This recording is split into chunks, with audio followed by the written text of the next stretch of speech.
Testing, testing, testing. As many of you know, um, I enjoy whittling doodads, and I enjoy working with very hard woods. And I have made a lot of what you might call a ball in a cage or balls in cages. And one of the things I do is I occasionally stop in at the Woodcraft store. It's over in Tigard, Oregon, and they often have some little pieces of exotic woods that I've never heard of. uh, and they're on sale. Sometimes they're on sale for, they're just trying to get rid of them. Um, I think people tend to pick those things up and they use them for turning projects, like making a, a wine stopper or something like that. Anyway, this is what I'm talking about. Something, you know, something like that. Well, this is the perfect size for for making a ball in a box. Now, this one is a piece of Ebiara. I don't even know what that is, but it feels very dense and it feels very hard. And I bet you that would make a nice ball in a box if I get when I get around to it. So I'll take a piece of a sample wood like that, and here's another one which I've actually carved.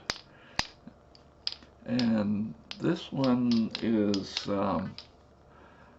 another one I never heard of, Ovankol or Amazoe. Um, it looks kind of like a rosewood, but it's not related. But you can hear it is nice and dense because it's making a good tone.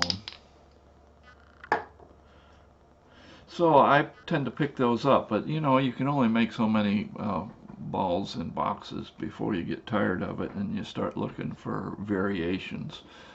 And you gotta, in order to do that, you gotta think outside the box. No, actually inside the box, because you want the ball always to be inside the box. So here's one of my early variations that I picked up, and this one's actually from a very old idea from Tangerman's book, and here it is. It's two interlocked boxes with a ball in the middle.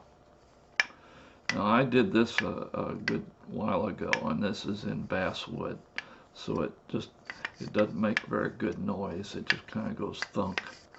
And someday I'll do another one of these, but this was not an easy project. I think the biggest problem is laying it out so that you know what you're doing when you get started. But anyway, there we are.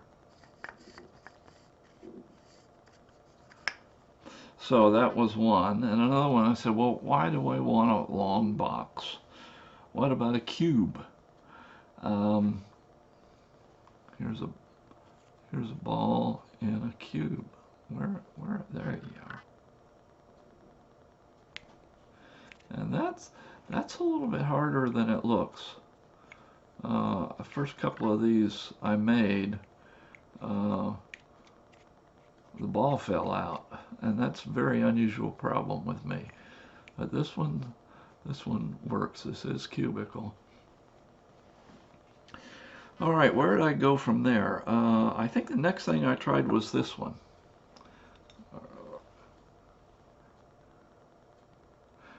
I never really finished this. You can see it's very rough, but this was hard. And the problem, the ball in the cage part is not all that difficult. The problem is just getting your knife into these little inside corners so that you can carve out where you need to be inside there. It's pretty tough. And because it's rough, it's not very musical. Another variation, oh, by the way, this is maple.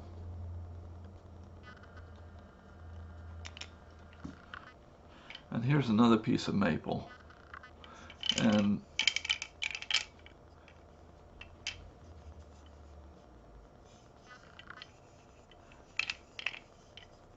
you can see that basically it started out as like a 2x4, piece of a 2x4. And then I carved out this portion of it. And then I made the boxes and the balls. Actually, when I carved it, it was more like, you know, the balls would be like that. And then if I carve it right, then they can go around the corner and go in either side of the enclosure.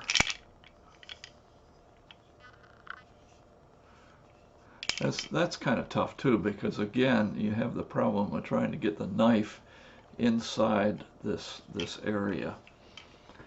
All right. Here's another idea I had.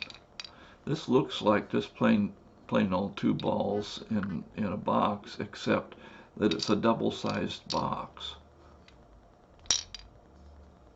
You can see that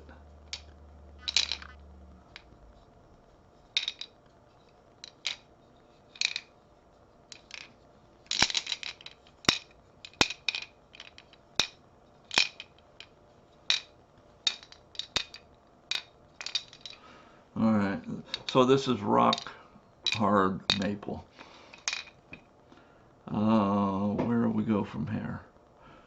Oh, here's another one, a sample I got from Woodcraft. This is I think it's called Yellow Heart, and that's a very hard one. And now that is really musical.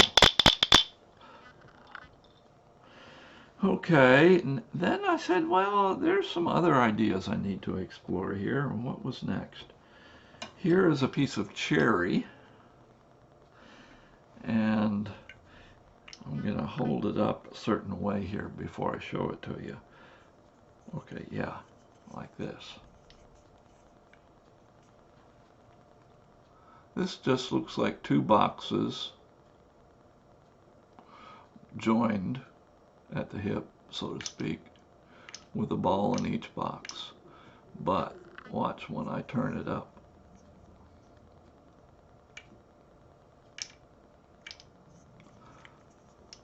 You see what I got here? There's no, it's not a box.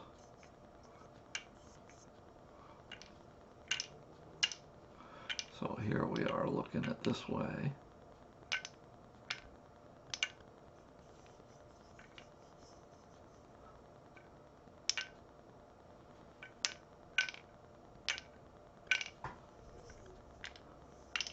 I thought that was pretty clever. Now the problem with this is it's kind of weak if you squeeze it here, but overall it's pretty good. And let's see, where did I go from there? I know I've got another one. Oh, there it is. Yeah. Here's another one that here's the ball, here's the box, and I've got a rounded end, and instead of having an end plate, I've just got one little thing joining the two ovals.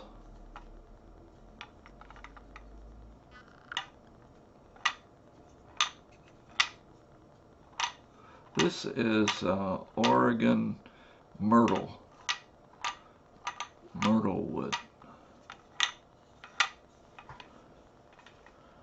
And then one more I've got to show you. This one is Indian rosewood.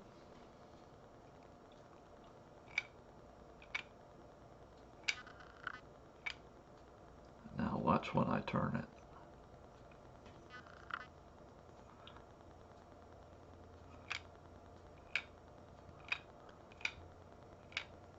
So it's got kind of an open shape on both ends. I kind of think it's sort of like a paper clip, but it's not really. Now the problem with this is that if I squeeze here, I'll almost surely break it right there. And likewise, if I squeeze here like this, I'll almost surely break it right along here. So this, we could call this fragile, even though this is a very strong wood. I just don't want to test it. There, see, that's about as much as I want to test it. Anyway, these are some different ideas for a ball in a box.